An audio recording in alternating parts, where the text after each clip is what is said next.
Voilà, mais le tableau est dingue! Inoxtag a gravi l'Everest cette année. Un exploit hors du commun, la preuve qu'avec de l'audace et de la détermination, on peut toucher les sommets, littéralement. Mais cette aventure va bien au-delà d'une simple ascension.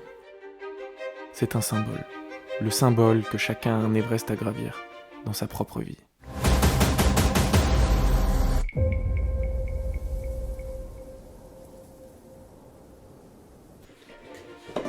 Voilà, jour 1, on commence le tableau. J'ai eu des petites idées de ce que j'allais faire pendant que je regardais le documentaire. Donc on va faire des formes comme celles qui se trouvent sur ce tableau. On va les créer aujourd'hui. Ensuite on viendra ajouter de la couleur à ces formes. Penser à du bleu pour rappeler le froid, la glace, et c'est une de mes couleurs préférées également. Je vais vous afficher l'image que j'ai vue juste là, que j'adore. C'est parti pour le croquis et on se retrouve pour mettre le bleu.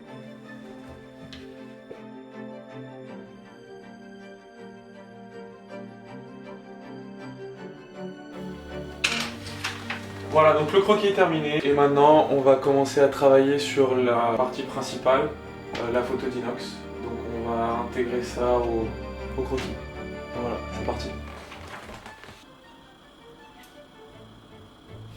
Donc là on a les deux blocs, et ici je pense qu'on va en mettre une ici comme ça, une là, ce serait pas mal, et une ici grande.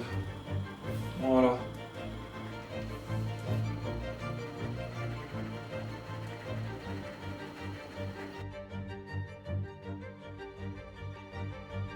Jour 2, j'ai fini hier le croquis sur inox, j'avais dit donc qu'il est au centre, j'ai enlevé la grosse montagne et j'ai mis 3 pics à la place avec des nuages qu'il y aura. Donc là on va se diriger vers le magasin pour acheter le panneau de contreplaqué, ensuite je vais le préparer, le poncer, passer la couche d'impression et on pourra attaquer la peinture. Allez, c'est parti.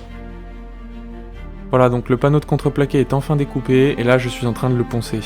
Je suis vraiment pas fan de cette étape, mais elle fait toute la différence si on veut un résultat de qualité. Ensuite, on passe à l'étape que j'aime le moins mais qui est cruciale. J'applique un enduit pour égaliser les bords et combler tous les défauts restants.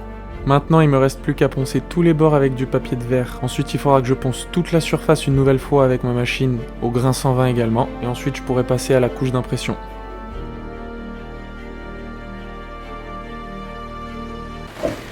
Ok, jour 3, donc hier j'ai préparé le contreplaqué, je l'ai poncé, j'ai passé une couche d'enduit et une couche d'impression, j'ai bien laissé sécher toute la nuit, c'est assez important, et maintenant il reste plus qu'à peindre l'œuvre, il va falloir environ 3 jours, donc là ce que vous allez voir à partir de maintenant c'est environ 3 jours de travail, 3-4 jours de travail même. J'ai hâte de vous montrer le résultat final. Et voilà, donc là on est bien arrivé au studio, j'installe l'œuvre sur son socle et je vais pouvoir commencer à travailler sur le fond.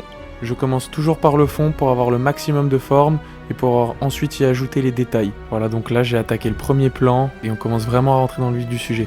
Le tableau à partir d'ici va prendre forme et ça va être vraiment intéressant de voir les progrès que je fais chaque jour.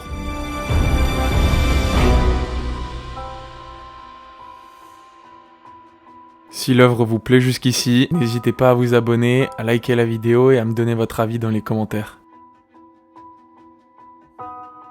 On est sur le dernier jour de peinture, le tableau il prend forme et j'étais vraiment satisfait du rendu jusqu'ici.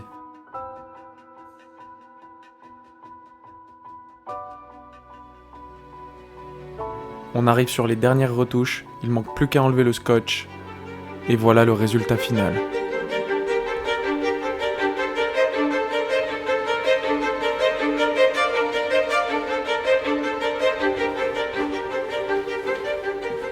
Et voilà le rendu final, c'est l'aboutissement de 1 semaine et demie de travail. J'espère que ça vous a plu autant qu'à moi de pouvoir m'accompagner dans tout le processus de création d'un tableau, que ce soit l'idée de base, de la conception du croquis jusque l'aboutissement d'une œuvre comme celle-ci. Très content de pouvoir tout documenter. N'hésitez pas à me dire dans les commentaires ce que vous en pensez.